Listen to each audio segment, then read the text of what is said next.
अपने संगठन के मार्फत से पूरे प्रदेश में पाखंड, अज्ञानता व जातिवाद के खिलाफ लंबे अरसे से काम कर रहे हैं और मेरा मानना है कि पाखंड, अज्ञानता व जातिवाद का समूल नाश किए बगैर हम एक मजबूत समाज व मजबूत राष्ट्र का निर्माण नहीं कर सकते। अपराध क्या, मैं तेली जात में पैदा होकर अगर विधायक बना तो क्या मेरा ये अपराध है?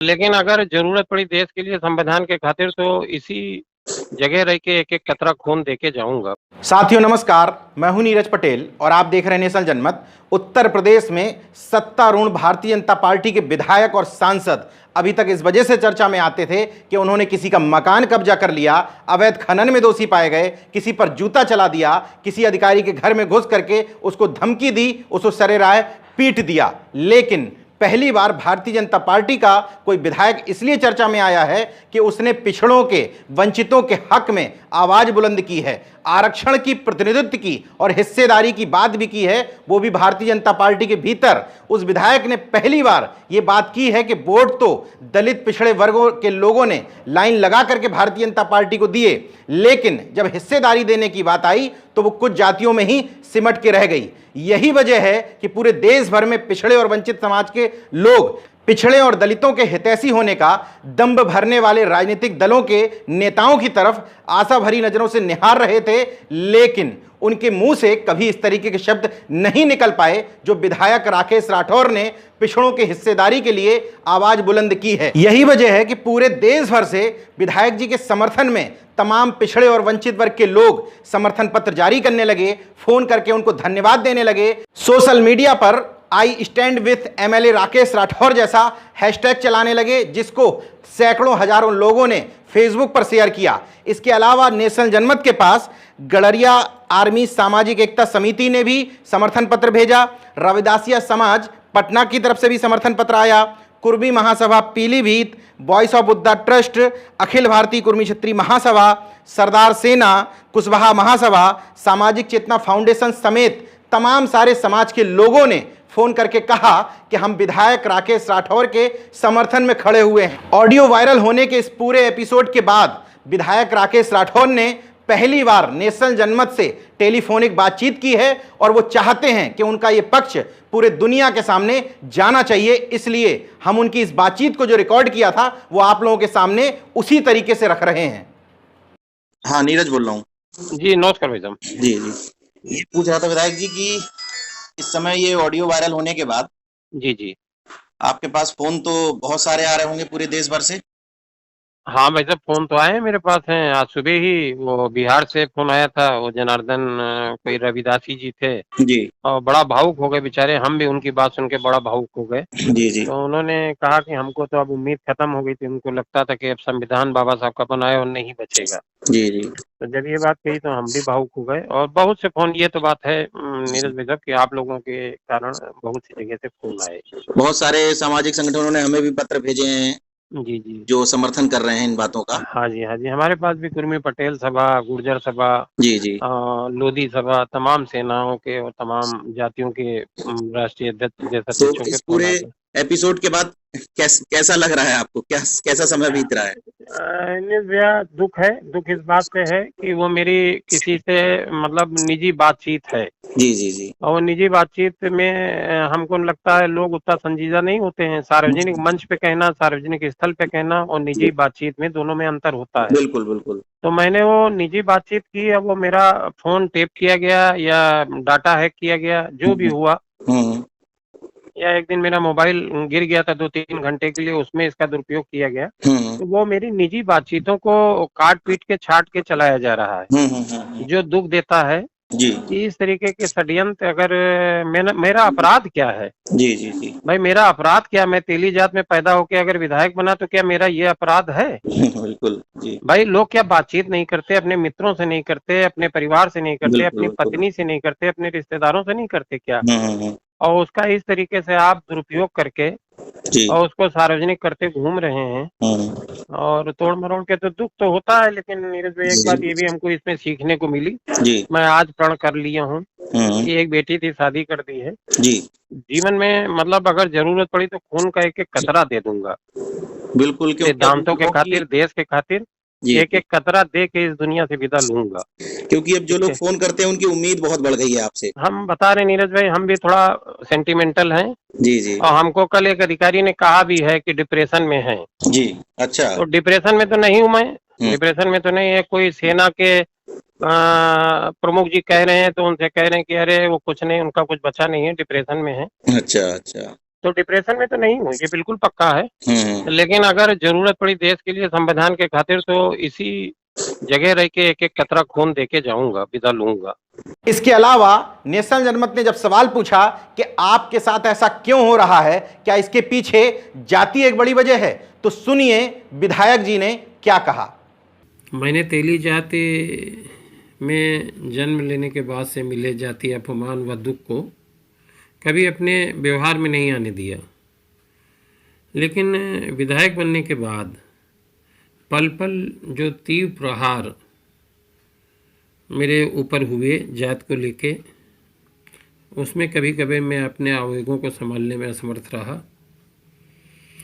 लेकिन यहाँ भी मैं ये कहना चाहूँगा कि मेरा व्यक्तिगत कारण जरूर रहा, लेकिन वो सार्वजनिक व्यवहार में मैंने कभी परिलक्षित नहीं होने दिया। और सभी ये मानते हैं कि मैं भी मानता हूँ कि बगैर मजबूत समाज के निर्माण किए हम मजबूत राष्ट्र का निर्माण नहीं कर सकते हैं। और जिन बातों को मैंने उठाया वो बस इतना था कि जो लोग कमज़ोर हैं, जिन लोगों को अभी समानता का हक संविधान में दिए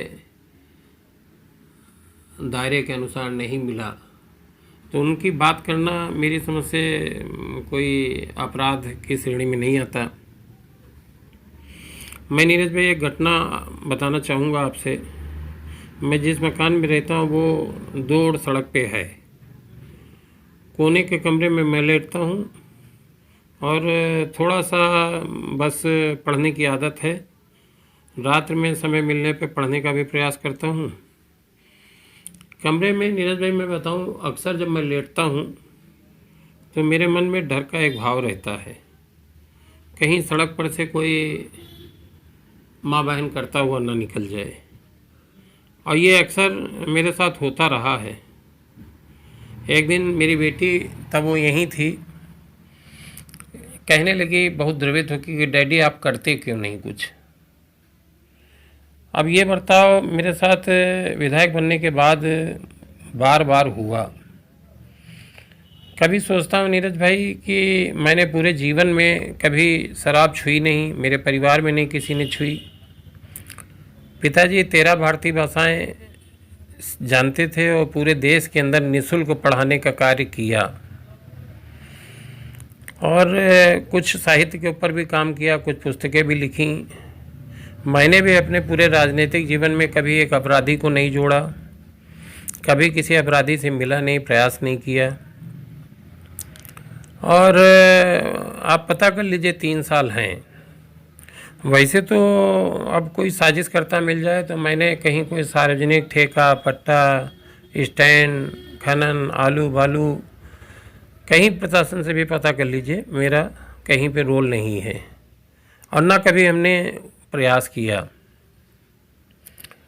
और प्रयास ये भी किया कि इसी विधानसभा क्षेत्र में कुछ सार्वजनिक कार्य ऐसे हैं, जैसे एक शुरुआत की हमने, शहर के नाले जब मैं चुना गया तो सिल्ट से भरे पड़े थे। हमने अपने निजी खर्चे से 3 महीने लगभग शहर के 70-80% नाले तल तक साफ कराए और उसका परिणाम ये आया कि 2 साल ये शहर जल भराव से मुक्त रहा। इसी तरीके से शहर के बीच में बहने वाली सराय नदी के ऊपर भी काम किया। एक पोकलैंड मशीन खरीदा छोटे वाले भाई के नाम पे कर्जा लेके, 40 लाख रुपए का नीरज भाई कर्जा है, उसके ऊपर 90,000 रुपये महीने किस्त आती है। लगभग 1 साल उस नदी के अंदर काम किया और मरी हुई नदी जो नाले में तब्दील हो गई थी उसका स्वरूप बदला, ऑक्सीजन बढ़ी पानी में, जल प्रवाह बढ़ा, सोते खुले। लेकिन बड़े दुख के साथ मेरी आंखें भर आती हैं कि जब उसका दुरुस्त देखता हूँ, जितने भी शहर के अंदर से नाले गिरते हैं, मैं 2 साल लगातार प्रयास करता रहा, माननीय मुख्यमंत्री जी से भी मिला, लेकिन उन नालों के ऊपर एक नाला पक्का नहीं कराया जा सका, एक नाले को नदी में गिरने से रोकने का प्रयास नहीं किया गया। यहाँ तक कि जिन नालों के ऊपर हमने छोटा सा बंधा बना के जाली लगवा दी थी, वो भी क्षेत्र के लोगों के द्वारा या मेरे द्वारा ही उनको तुड़वा के हटवाना पड़ा, क्योंकि उसकी नियमित सफाई नहीं होती थी। सिल्ट रोकने और पॉलीथीन रोकने के लिए जो व्यवस्था की गई थी, उसकी भी नियमित सफाई नहीं की गई। तो इस तरीके से मैंने प्रयास किया, कोई असत्य बात न कहूँ, कोई झूठा वादा न करूँ, लेकिन उसके बाद इन अपमानों का दौर लगातार चला।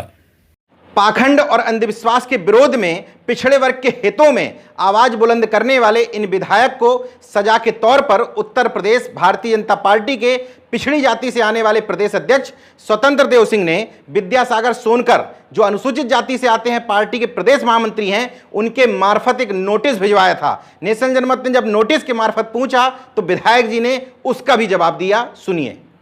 मैंने जवाब भेज दिया है नोटिस का। हम लोग अपने संगठन के मार्फत से पूरे प्रदेश में पाखंड, अज्ञानता व जातिवाद के खिलाफ लंबे अरसे से काम कर रहे हैं। और मेरा मानना है कि पाखंड, अज्ञानता व जातिवाद का समूल नाश किए बगैर हम एक मजबूत समाज व मजबूत राष्ट्र का निर्माण नहीं कर सकते। कोरोना जैसी भयंकर बीमारी को देखकर हमें स्वास्थ्य सेवाओं के निचले पायदान से उठकर गंभीर सोच, आचरण व अनुसंधान पर पूरा ध्यान जहां केंद्रित किए जाने की आवश्यकता थी, तो उस दौर में मैंने इस बात ज़रूर कही कि लोगों ने जिस तरीके से थाली और ताली के समय भीड़ का प्रदर्शन किया, सड़कों पर निकल पड़े, तो वो भी तो इस बीमारी को वाहक बनने में, बढ़ाने में कारण बना। अगला सवाल कि आखिर इस मामले के बाद आगे आपकी प्लानिंग क्या है, उसके बारे में भी विधायक जी ने खुलकर बताया। मैं जानता हूं साजिशों की शुरुआत है, शुरुआती दौर है, और हमें भी गंभीर चुनौतियां मेरे सामने आएंगी और हमें उनमें जूझना भी पड़ेगा। लेकिन इसमें नीरज भाई दोष नहीं किसी का है, मैंने मानता। अब दोष मेरा अपना इस जात में पैदा होना है कि जिसके कारण ये चुनौतियां पूरे जीवन मेरे साथ रहेंगी है।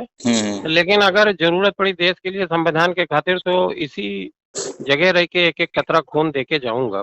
नेशनल जनमत विधायक राकेश राठौर की हिम्मत को सलाम करता है, इसलिए क्योंकि ऐसे समय में वो ये भी कह सकते थे कि ये ऑडियो उनका है ही नहीं, उसको गलत ढंग से पेश किया गया है। वो दिखाने के लिए इस ऑडियो को लीक करने वालों पर एफआईआर भी दर्ज करवा सकते थे, लेकिन विधायक राकेश राठौर ने ऐसा बिल्कुल नहीं कहा। उन्होंने कहा कि मैं अंधविश्वास के विरोध में, पिछड़ों के हक में आवाज बुलंद करता रहूंगा। इसलिए उत्तर प्रदेश समेत पूरे देश भर में सामंतवाद से परेशान पिछड़े और दलित वर्ग के वो लोग जिनको लगता है कि हम अपना दुखड़ा कहां जाकर के रोएं, उन्होंने विधायक राकेश राठौर की जब बातें सुनी तो उनको लगा कि उनके बीच में से ही कोई व्यक्ति बोल रहा है। यही वजह है कि विधायक राकेश राठौर को अपार जन समर्थन मिल रहा है। ये नसीहत है पिछड़े और दलित वर्ग के उन नेताओं के लिए जिनके मुंह से उनके लोग चाहते हैं कि इस तरीके के शब्द निकलें, लेकिन अफसोस कि नहीं निकल पाते हैं। देखते रहिए नेशनल जनमत, जागरूक और सजग बने रहिए। जय विज्ञान, जय संविधान, जय लोकतंत्र। धन्यवाद। तो अगर आपने मेरा YouTube चैनल सब्सक्राइब नहीं किया तो प्लीज़ सब्सक्राइब कर लें और उस बेल आइकन पर जरूर क्लिक करें, जिससे जो मेरे न्यू वीडियो